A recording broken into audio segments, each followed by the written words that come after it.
Servus Leute, heute bei Marcel's Hockey School reden wir über Schlittschuhkufen. Der Markt für Kufen ist in den letzten Jahren regelrecht explodiert. Früher gab es nur ein oder zwei Modelle pro große Hersteller, jetzt gibt es viel mehr und die Auswahl kann etwas verwirrend sein. Von daher versuche ich euch heute zu helfen, die richtige Auswahl für eure Bedürfnisse auszuwählen. Jede Eisen oder Kufe hier habe ich selber ausprobiert, von daher denke ich, kann ich eine ganz ehrliche Meinung dazu abgeben. Jetzt geht's los!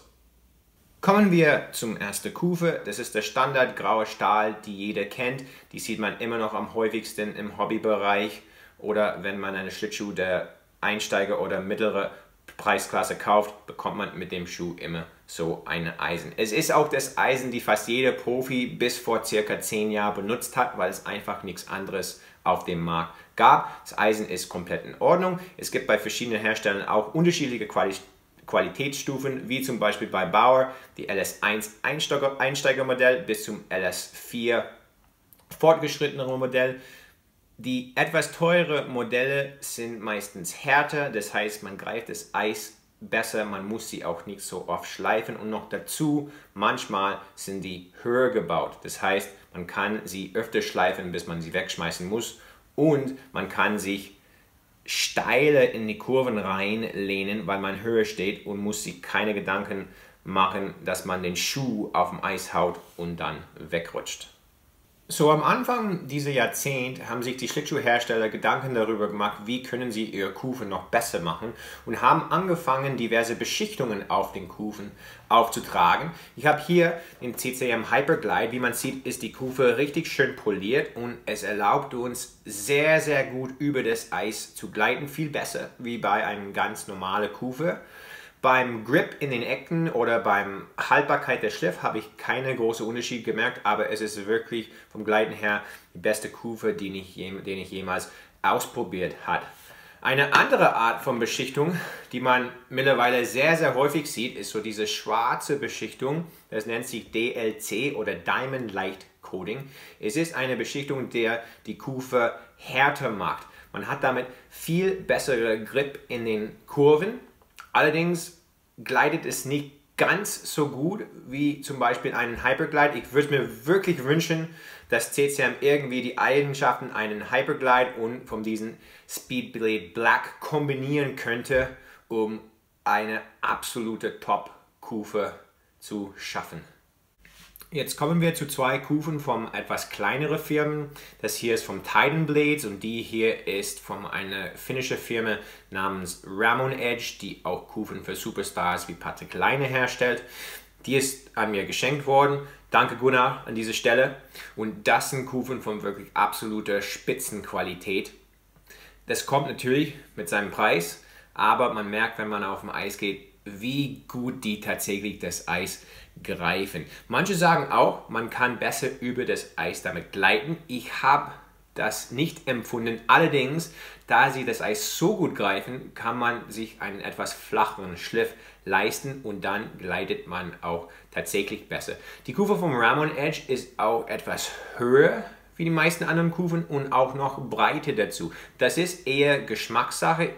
Meine persönliche Meinung zu höher, ja, man kann einen aggressiveren Winkel nehmen, bis man den Schuh auf dem Eis haut, aber wenn man einen ganz normalen Kufe drin hat und man seine Schlittschuhe nicht auf dem Eis haut beim Kurvenfahren, dann braucht man diese extra Höhe nicht.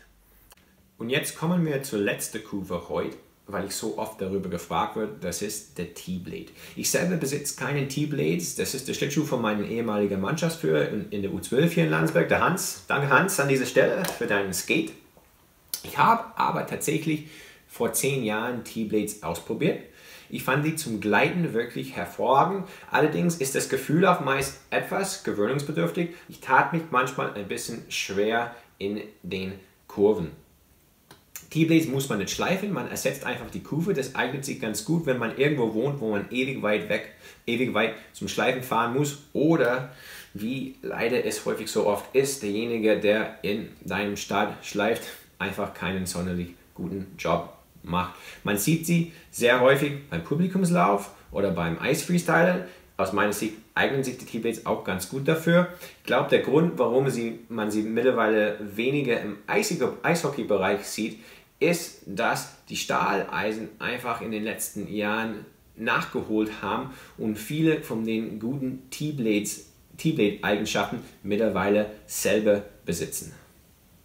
So, welche Kufe sollte man nehmen? Meiner Meinung nach, wenn man einfach gelegentlich ins Publikumslauf geht oder ab und zu mal hobbymäßig Eishockey spielt, dann reicht eine ganz normale standardgraue Stahlkufe vollkommen aus. Allerdings möchte man ein bisschen mehr Performance haben, würde ich tatsächlich einen DLC-beschichtete Kufe nehmen, obwohl es mehr kostet. Man fühlt sich einfach besser damit auf dem Eis. Und noch dazu, man wird sich ein bisschen von diesen Kosten einsparen im Laufe der Saison, weil der Schliff einfach länger hält und somit spart man sich ein bisschen Geld. Ich bin mittlerweile in den Titan Blades Kufe. Ich war jahrelang in den CCM Speedblade Black und damit auch sehr zufrieden. Nur ich finde, dass die Kufe vom Titan Blades noch eine kleine Stufe höher ist. Da muss man sich vorstellen, solche Firmen wie Titan, Ramon Edge oder Step Steel verbringen ihre ganze Zeit nur mit Schlittschuhkufen und haben viel mehr Zeit, so eine Top-Kufe zu entwickeln, als ein Riesenhersteller, der Schulterschütze, Schläger, Handschuh, Schlittschuh, alles herstellen muss. Ich hoffe, dass ich euch heute helfen könnte bei der Wahl von Schlittschuhkufe. Wählt der Kufe aus, die am besten zu euch passt und viel Spaß da draußen auf dem Eis.